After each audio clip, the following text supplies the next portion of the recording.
Aloha, I'm Jeremy Starkey. For our final assignment this week, I chose to cover biomimicry. Biomimicry is the practice of looking to nature for inspiration to solve design problems in a regenerative way. I found a short video that gives some examples about how biomimicry was used in some buildings that exist in the world today. Let's take a look at it. Hi folks, Alex here. If we break down our CO2 emissions worldwide, it is clear that buildings and energy are two sectors where we need to do better. Nature has been doing research and development for 3.8 billion years, so let's look at 5 ways nature can help us. We're going to talk about schools of fish, bees, termites, jackrabbits, coral, and more. The music for this video is also inspired by nature. I will tell you more about it at the end. Okay, let's get drawing. If you are new here, this is the channel where we share tools for you to change the world. I started the video talking about CO2 emissions as being a negative thing. Well, they don't have to be. Nature does not see carbon as a problem. It sees it as a building block. Nature uses CO2 as a raw material to build things such as trees, leaves, algae, shells, etc. Coral reefs are also made of carbon.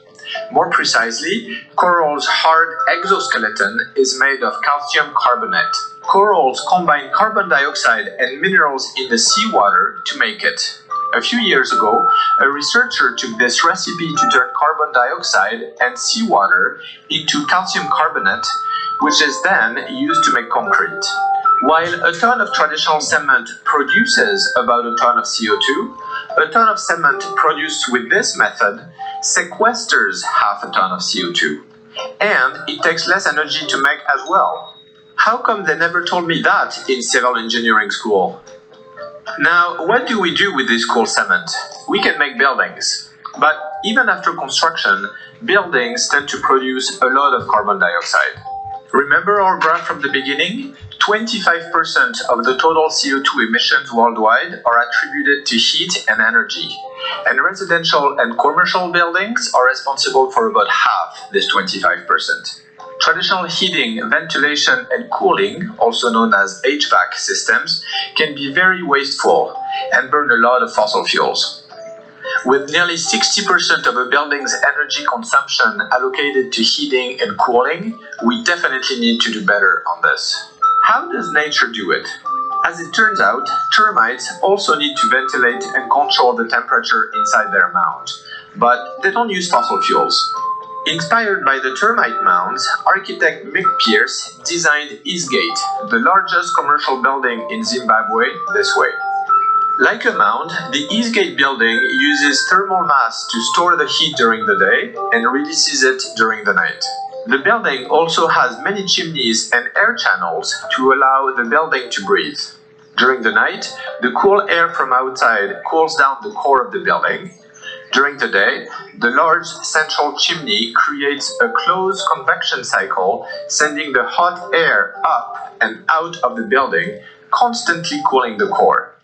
The large amount of surface area around the building helps dissipate the heat during the day while increasing heat loss during the night. Like the large ears of jackrabbits and elephants help them regulate their body temperature. As a result, the building uses 35% less energy than other buildings in the same city. Some of Mick Pierce's other buildings in Melbourne use up to 70 to 80% less energy than other buildings in the city. This was an example of HVAC for a tall structure, but ant hills can achieve similar results underground. When a breeze blows on top of the hill, it draws the air out of the hill, and fresh air comes in through the channels built on the outside. This is a well-known fluid mechanics phenomenon called the Coanda effect. Another way in which HVAC systems can waste energy occurs when parts of equipment in the system operate in isolation without communicating with each other. As a result, various parts can operate simultaneously and spend energy unnecessarily. Well, bees don't do that. They coordinate individual behavior to better serve the collective.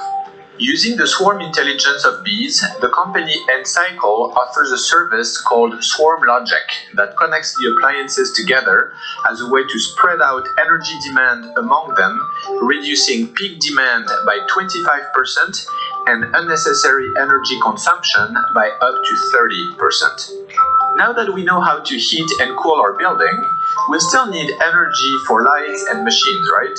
Well, schools of fish can help. Caltech researcher John Dabiri noticed that schooling fish can swim together without interfering with one another. Each fish creates many small vortices behind them as they swim.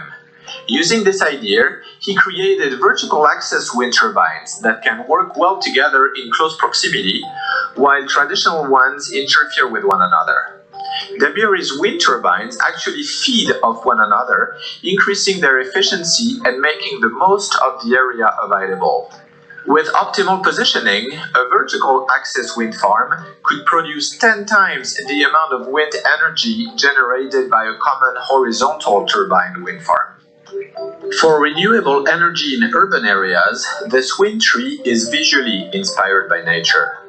26 feet high and quiet, one tree can power a 4-person home, or 15 LED streetlights, or 1,000 square feet of low-consumption office space, or 16,000 kilometers of an electric car. There are solutions all around us. Sometimes, we just need to change the way we think about things. If you have other cool biomimicry examples that directly contribute to sustainability, please let me know in the comments below. The music in this video was created by Verde, a French musician and singer who uses nature to create her music. Huge thanks to her. I am so excited and grateful that she offered to share her music in this video. It's amazing to think that nature has solved so many different problems, and all we need to do is take a closer look to see how we can build a more efficient and sustainable world. Biomimicry is a powerful tool we should all be using more often, and it only takes changing the way we look at the world around us to take advantage of this powerful tool. Mike Pullen is an architect and a great example of how biomimicry can be used in sustainable building practices. I found a video where he described some of his various projects. Let's take a look at it.